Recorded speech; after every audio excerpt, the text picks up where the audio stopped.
pilih Xenia second atau Avanza second? Xenia second kok. Avanza lah. Avanza. Tuh Avanza tuh lebih bagus. Xenia lah.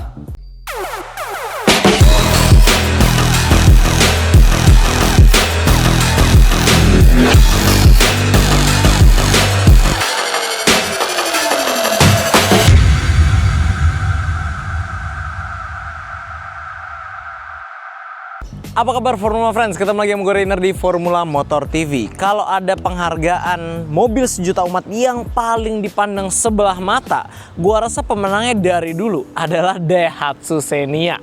Mobil yang kita tahu sebagai kembaran Avanza, sang mobil sejuta umat, tapi nasibnya beda jauh banget. Padahal mobil ini basically kembar. Nah, sebenarnya Xenia ini juga punya beberapa hal menarik yang orang-orang gak banyak yang tahu, yang membuat dia sebenarnya juga layak dipilih atau bahkan lebih bisa jadi pilihan cerdas buat orang-orang yang mau punya mobil harian atau mobil tempur untuk berbagai kebutuhan. Nah, ikuti video ini sampai habis karena kami akan bagikan apa yang hal membuat Xenia ini sebenarnya layak dimiliki, tapi apa yang membuat orang-orang ini kurang melirik mobil yang satu ini. Ikuti video terus sampai habis. Untuk kenalan lebih dekat dengan mobil ini, kita harus tahu dulu brand positioning sendiri. Kita tahu Daihatsu itu satu grup dengan Toyota di Indonesia. Tapi apakah penjualannya mendekati Toyota? Jawabannya enggak ya. Dari data yang kita ambil dari data berkendara sini, penjualan wholesale bulan Juni lalu, Xenia ini jauh penjualannya dibandingkan Toyota Avanza yang menempati urutan pertama, disusul Veloz kedua, dan ketiga masih unggul Expander, dan keempat baru ada Daihatsu Xenia yang penjualannya lebih unggul dibandingkan R3, Wuling, dan Stargazer. Jadi memang secara penempatan brand positioning, Toyota Avanza memiliki brand positioning lebih kuat, lebih melekat di masyarakat untuk dipilih sebagai mobil harian mereka yang multifungsi. Sedangkan Xenia seperti pemain cadangan aja yang memang posisinya itu harus ada di bawah Toyota dan Avanza. Ada tiga hal yang harusnya Xenia itu dapat apresiasi lebih dari masyarakat, cuman sayangnya dipandang sebelah mata. Kita mulai dari yang pertama. Yang pertama adalah development dari Xenia generasi terbaru ini adalah menggunakan platform atau rangka yang disebut DNGA, Daihatsu New Global Architecture. Dan rangka yang sama adalah rangka yang dipakai di Toyota Avanza terbaru dan Veloz terbaru, bahkan sampai Veloz hybrid sekarang. Jadi kalau teman-teman nonton review Avanza atau Veloz dan dibilang pengendaliannya enak, bantingannya oke, kabinnya lega, itu juga harusnya berterima kasih sama Daihatsu yang udah ngebikin rangkanya. Toyota hanya pakai rangka Daihatsu yang di rebadge menjadi Toyota. Jadi ketika teman-teman beli Avanza ataupun Veloz, yang teman-teman bayar adalah mungkin di luar body kit, velg, dan lain-lain fitur tambahan lainnya, hanya emblem atau branding Toyotanya semata. Pada dasarnya mobil ini dibuat di pabrik Daihatsu dengan rangka Daihatsu dan development buatan Daihatsu yang membuat Xenia generasi terbaru ini menjadi lebih baik dibandingkan generasi pendahulunya. Yang kedua, harga second itu lebih menarik. Bahkan nggak cuma second, padahal barunya juga sih. Xenia ini ditawarkan dari pabrikan Daihatsu dengan tipe pilihan yang lebih variatif dibandingkan Toyota Avanza yang hanya memiliki tipe E dengan mesin 1.3 dan tipe G 1.5 dan juga tipe atasnya ada Veloz. Nah, kalau si Xenia ini ada tipe X, ada tipe R. R-nya juga ada yang mesinnya 1.3 seperti yang kami coba sekarang dan juga ada yang 1.5. Ada yang R standar seperti yang kami coba, ada R ADS dengan body kit dan Astar Daihatsu styling, dan ada juga R ASA dengan advanced safety assist-nya dari Daihatsu. Jadi secara harga Xenia ini lebih value for money lebih kalian dapatkan karena kalian tidak ada membeli gengsi dari apa yang tertempel di merek mobil ini. Nah, kalau kita bicara secondnya, harga second Xenia ini jauh lebih murah dibandingkan Avanza di tahun yang sama. Kalaupun kita bicara sama-sama tipe tertinggi, perbedaannya itu minimal bisa ada di 15 jutaan atau bahkan sampai 20 jutaan ya, tergantung kalian dapat kondisi yang seperti apa. Jadi kalau kalian mau mendapatkan mobil yang basically sama dengan harga yang puluhan juta lebih murah, Xenia adalah jawabannya. Poin yang ketiga dan gak kalah penting adalah perawatan dan sharing spare partnya itu banyak banget. Seperti yang gue udah bilang, mobil ini didevelop di pabrik Daihatsu yang bikin rangkanya, mesinnya, semuanya itu basically Daihatsu. Toyota cuma nge-rebadge. Jadi kalau kalian bicara perawatan, sebenarnya Daihatsu lebih murah sedikit dibandingkan Toyota bengkel resminya. Spare partnya juga lebih murah sedikit. Dan sharing spare partnya pun banyak karena di mesin yang sama ini juga dipakai di Toyota Avanza.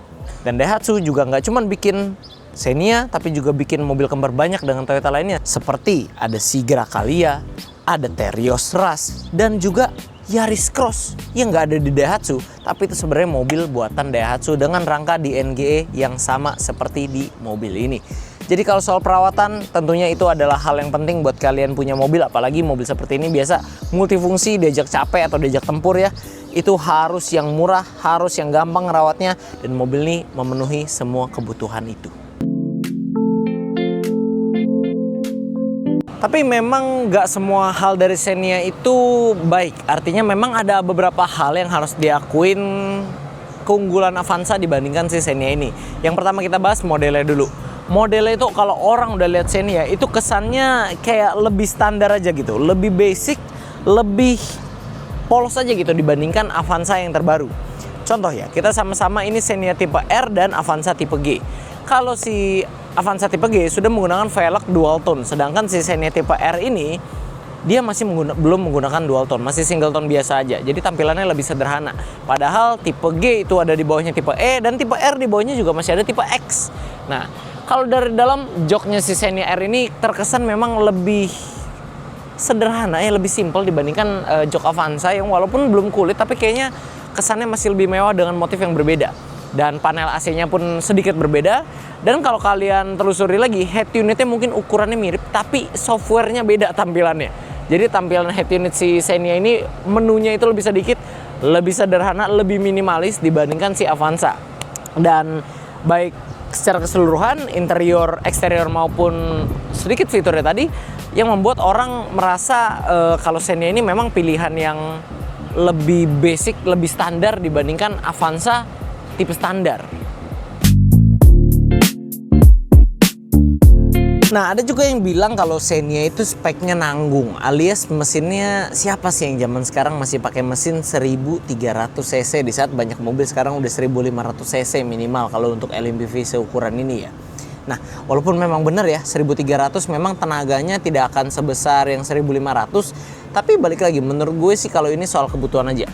Kalau kalian memang untuk keperluannya kendaraan dalam kota yang memang nggak dipakai keluar kota, menurutku 1300 udah cukup banget. Malah kalian bisa mendapatkan mesin yang lebih hemat bahan bakar ya dibandingkan 1500 walaupun perbedaannya nggak jauh. Dan secara spare part atau perawatan pun maintenance-nya pasti lebih murah yang 1300. Tapi lagi-lagi soal mesin ini emang balik lagi ke kebutuhan dan selera. Ada orang yang bilang speknya nanggung, tapi buat gua ini ya balik lagi ke kalian. Kalau kalian butuhnya 1300 cukup, ya it's okay. Kalau kalian butuh yang lebih, memang 1500 pasti menawarkan tenaga dan performa yang lebih handal. Nah, yang ketiga, ini adalah beberapa fitur yang disunat diem-diem sama Daihatsu. Ini yang perbedaannya nggak kelihatan mata, tapi ketika kita udah pakai mobilnya cukup merasa kehilangan. Pertama, kalau di Avanza itu pengaturan setirnya nggak cuman tilt, tapi juga ada teleskopik. Sedangkan di Xenia ini dia nggak ada, jadi pengaturan lebih terbatas. Lalu kalau dari jok, memang senderan ini pasti bisa diatur lah ya. Cuman naik turun joknya ini nggak ada deh. Jadi joknya udah fix tingginya segini aja. Kalau buat kalian atau mungkin mau beliin mobil buat istri yang postur tubuhnya perlu disupport dari pengaturan tinggi jok ini ya, ini agak kaku pengaturannya karena bener-bener nggak ada. Lalu juga sih ya, yang tadi gue sebut ya, pengaturan ininya lebih sederhana tampilannya. Dan juga kalau kita lihat jok belakang, dia belum ada ISOFIX. Jadi itu menurut gue salah satu cukup offset sih Daihatsu sih, karena ini kan mobil keluarga.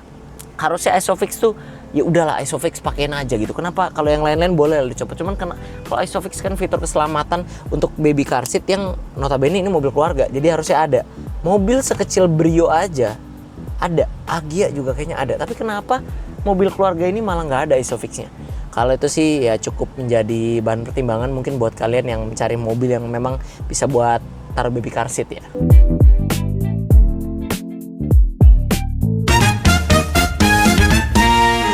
Budget di bawah 200 sedikit. Pilih Xenia second atau Avanza second? Xenia second kok. Emang kalau ngomongin Xenia, apa yang pertama kali dipikiran Mas Andi sampai Mas Andi pilih? Harganya lebih murah dari Avanza, mesinnya pun sama kok. Mas Selamin Jamal, kalau dengan budget mepet 200, mending pilih Avanza atau Xenia? Avanza lah. Emang kalau kita ngomongin Xenia, apa yang pertama dipikirkan Mas Lamin Jamal? Katanya sih ada min plusnya dari sasisnya. Sasis Katanya. sama. Enggak sih, beda selembar aja. Mungkin yang Xenia dikirim ke Spanyol mungkin beda ya. Makasih Mas Lamin Jamal ya. Mas Yang, budget mepet 200 juta, mending pilih Avanza atau Xenia? Xenia lah, Kenapa emangnya kalau kita ngomongin Xenia? perawatannya lebih murah, lebih gampang, efisien lah. Dengan budget mepet 200, Mbak Juli pilih Avanza atau Xenia? Avanza kok. Emang kalau kita ngomongin Xenia, apa yang pertama dipikirin Mbak Juli? Kan pikiran orang Indonesia itu Avanza tuh lebih bagus gitu kok. Jadi Mbak Juli pilih Avanza? Iya. Dengan budget mepet 200, mending beli Avanza atau Xenia? Avanza. Emang kalau kita ngomongin Xenia, Mas Arif pikirannya apa pertama kali? Harga jual kembali Harga jual kembalinya lebih rendah? lebih rendah daripada. Kan harga jualnya memang udah lebih murah sebelum. Enggak juga sih. Head to head-nya hampir sama. Hampir sama. Jadi kalau buat kesimpulan, memang Xenia ini menurut kami tetap lebih value for money, lebih bisa menghemat uang kalian kalau kalian memilih tipe yang tepat. Karena sesuai kebutuhan kalian, kalau kalian udah tahu bener apa yang menjadi kebutuhan kalian bisa menyesuaikannya ke Xenia yang memang menawarkan lebih banyak varian tipe dan varian mesin yang ada pada mobil ini. Beda dengan Avanza yang lebih fix, tipenya hanya terbatas dengan jumlah mesin yang juga terbatas pada tipenya. Jadi kalau kalian sudah tahu apa yang kalian butuhkan, mungkin Xenia ini bisa menghemat duit kalian lumayan banyak, bisa sampai puluhan juta, sehingga menawarkan value for money yang lebih baik karena kalian pun tidak membeli sebuah gengsi yang ada di emblem tersebut. Tapi memang dia bukannya tanpa kompromi ya, kita juga sudah bahas. Tetap ada yang dihilangkan untuk penghematan, mungkin untuk pengurangan harga juga supaya harga lebih terjangkau. Tapi balik lagi, kalau kalian mau yang lengkap, kalian bisa pilih yang tipe paling tinggi dari Xenia. Tapi kalau kalian mau yang ya sudah segini cukup, menurut kami dengan perbedaan harga yang signifikan, Xenia tipe R standar ini masih bisa jadi pilihan yang bijak banget buat jadi mobil tempur kalian. Oke, sekian dulu friends untuk video hari ini. Kami tentunya masih punya banyak konten menarik dan edukatif lainnya yang akan kami sajikan di channel YouTube kami, yaitu Formula Motor TV. Jadi jangan lupa like video ini bila kalian menyukainya, dukung kami dengan cara subscribe channel kami, dan jangan lupa bunyikan lonceng notifikasi agar kalian tidak ketinggalan update dari kami. Pada akhirnya gue Rainer pamit undur diri dulu, sampai ketemu di video selanjutnya.